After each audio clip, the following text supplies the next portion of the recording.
మనసు బాగోలేక మందు కొట్టాలనుకున్నాను. అది తప్ప తప్ప తప్పు ముప్పావా? నీకెందుకురా అంత ఈగో?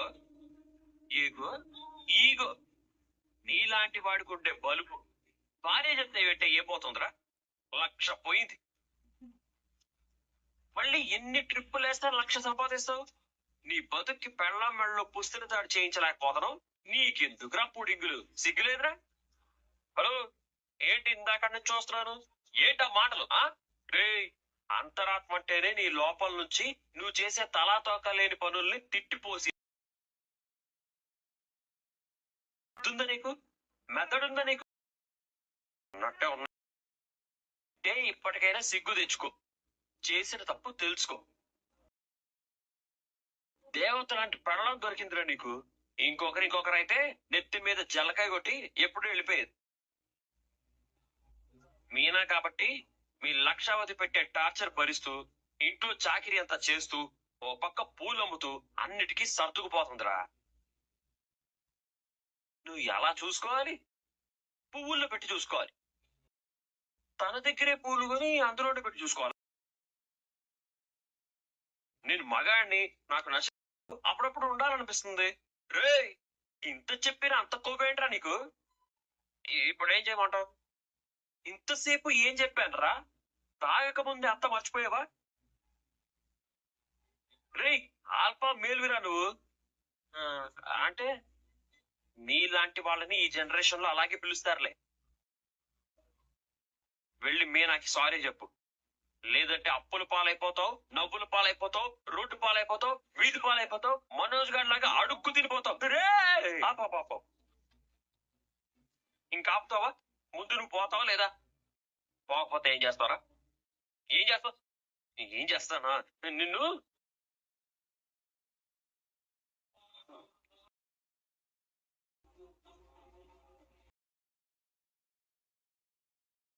ఇటుకు విసిరినా బాగుంటేది. ఇప్పుడు ఎలాగా? ఈ టైంకి వైన్ షాపులు కూడా అందరూ నా పిల్లల్ని సపోర్ట్ చేస్తున్నారు.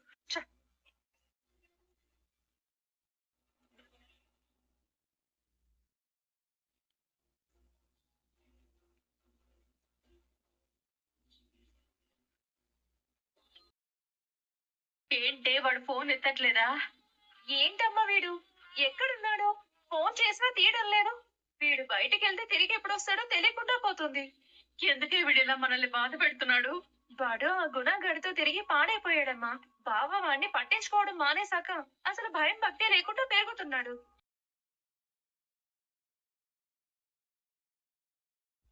అమ్మా వచ్చాడు, ఎదుగో. ఒరే, ఇంత ఆలస్యమైందేట్రా? నీకెన్నిసార్లు ఫోన్ చేయాలి? ఎక్కడికి వెళ్ళావు? అమ్మ అడుగుతుంటే సమాధానం చెప్పవేంటి శివ? నువ్వు ఈ టైం దాకా ఇంటికి రాకపోతే మేమిద్దరం ఏమనుకోవాలి?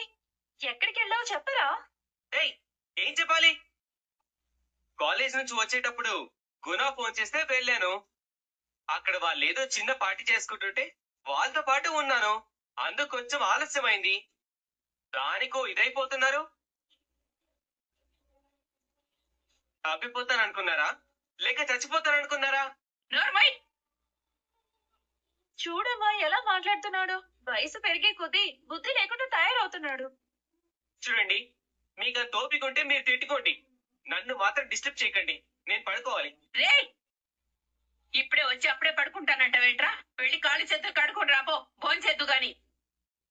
నాకు ఆకలిగా లేదు. బయట తిన్నావా?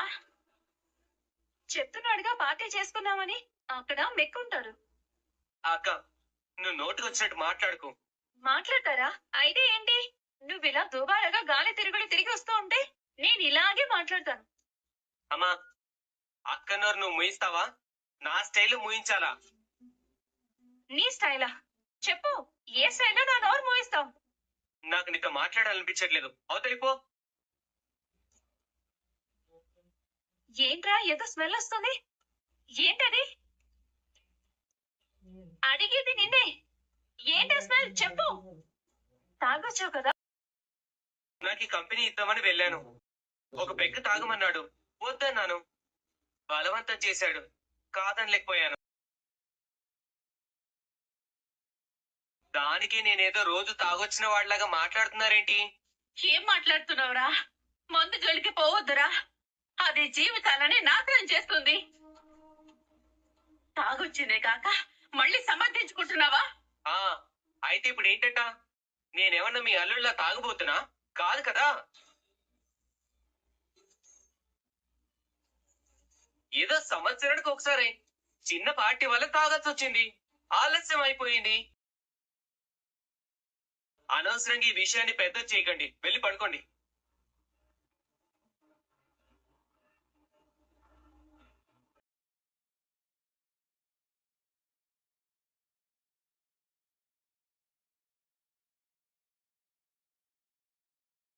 ఎలా కాదు, అక్కకి చెబితే కానీ లైన్లోకి రాడు. వద్దమ్మా, మనం ఫోన్ చేయాల్సిన సమయం ఇది కాదు. ఇప్పుడు ఫోన్ చేస్తే మీ అక్క కంగారు పడుతుంది. ఏదైనా ఉంటే రేపు చూసుకుందాంలే. పద.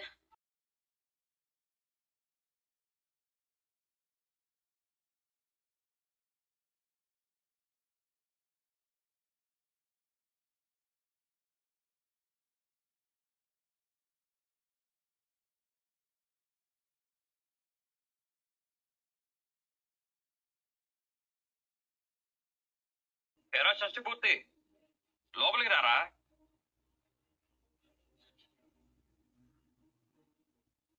రే, ఏంట్రా కొత్తలాగా అక్కడే అయిపోయావు? నీకు మొహం చూపించే ధైర్యం లేదా?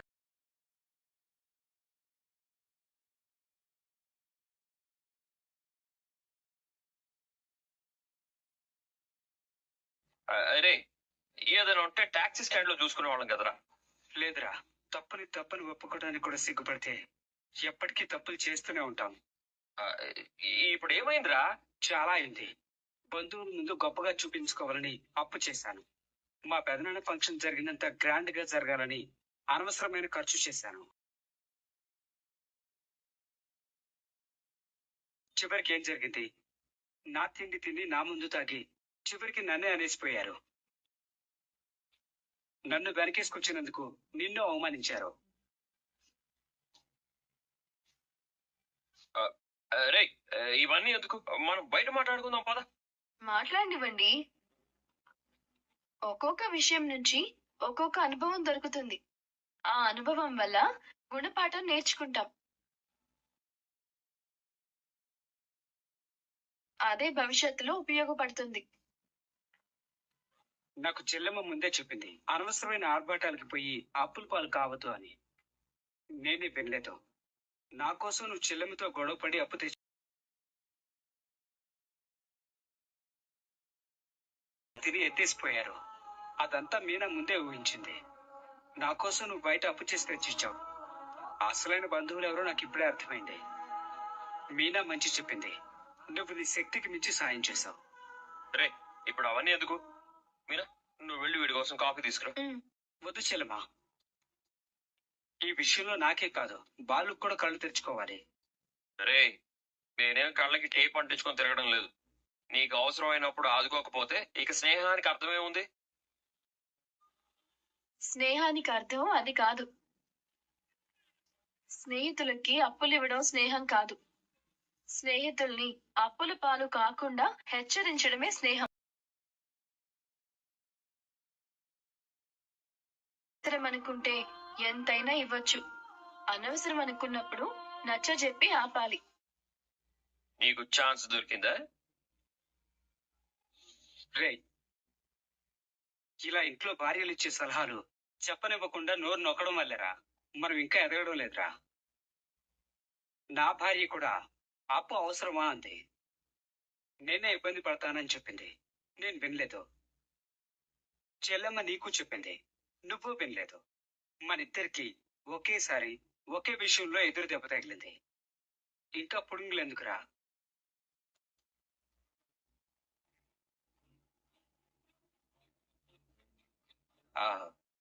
ఇవి ఫంక్షన్ వాళ్ళు ఇచ్చిన చదివింపులు. ఎంతున్నాయో లెక్క పెట్టలేదు. తక్కువైతే చెప్పు, నేను ఇచ్చేస్తాను. వెళ్ళొస్తాను. అన్నయ్య, ఆడపిల్లలకు ట్యూషన్లు ఎందుకు, చదువులు ఎందుకు అని ఫీజు కూడా కట్టలేదట. ఇంకా ఈ కాలంలో ఆడపిల్లలు మగపిల్లలు ఏంటన్నయ్యా? పెళ్లి చేసుకుని వెళ్ళిపోయేదానికి చదువు ఎందుకు అన్నారట. పెళ్లి చేసుకుని వెళ్ళిపోతుంది కాబట్టే చదివించుకుంటేనే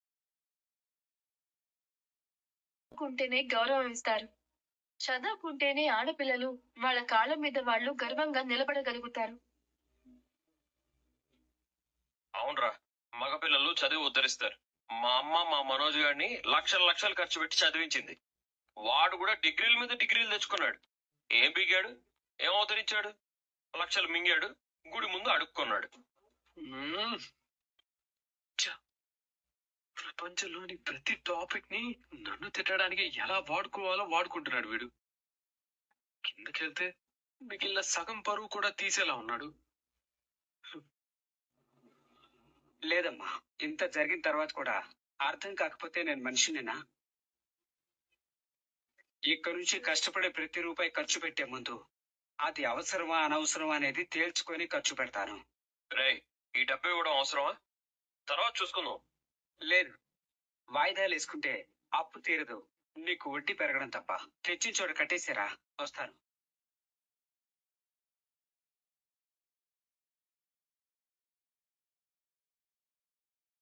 ఇందాకటి నుంచి చూస్తున్నాను, ఏంటి నన్నే చూస్తున్నావు?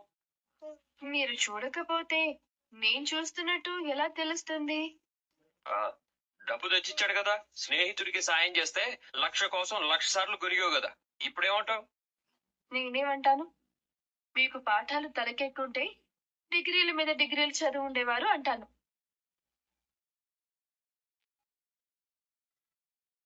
ఆ పాఠాలు తలకెక్కించుకున్నందువల్లే ఇలా తయారయ్యారు.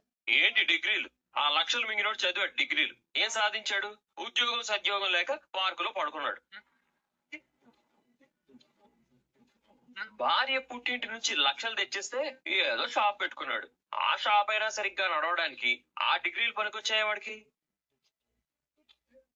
ఎవడెవడికో ఫర్నిచర్ ఇచ్చి డబ్బులు ఇచ్చి మోసపోతున్నాడు. ఆ మోసాన్ని కప్పిపుచ్చుకోవడానికి నీ నగలు కూడా మింగేశాడు. చచ్చేదాకా వీడిన చరిత్రని అధ్యాయాలు అధ్యాయాలుగా చదువుతూనే ఉంటాడా? ఎదురు పడితే చాలు ఏదో ఒకటి మింగాననే అంటుంటాడు. ఛ, కర్మ కర్మ. ఇదిగో డబ్బు, మళ్ళీ తిరిగి వచ్చాయి. ఇదిగో చూసావా, స్నేహం అంటే ఇది. స్నేహితుడికి డబ్బిస్తే ఎక్కడికి పోదు. మళ్ళీ మొదటికొచ్చారా? దేవుడా, ఈయనకు అర్థమయ్యేలా చెప్పేదెలా? నువ్వు నాకేం చెప్పక్కర్లేదు, నాకంతా తెలుసు, అంతా అర్థమైంది. ఏం అర్థమైంది? నేను డబ్బు కోసం గొడవ పడలేదు. మనం పైన రూమ్ కట్టకపోతే ఎవరెవరు ఎలా నవ్వుకుంటారో తెలుసు కాబట్టి మీ విలువ నిలబెట్టాలి అనుకున్నాను. డబ్బులు ఎలాగైనా సంపాదిస్తాను, లేదంటే ప్రతి ఒక్కరికి లోకు అయిపోతాను. ఎవరికి? నాకా? కాదు, లోపల ఒకడు ఉన్నాడులే. అప్పు తెచ్చిన చోట కట్టేసి వస్తాను.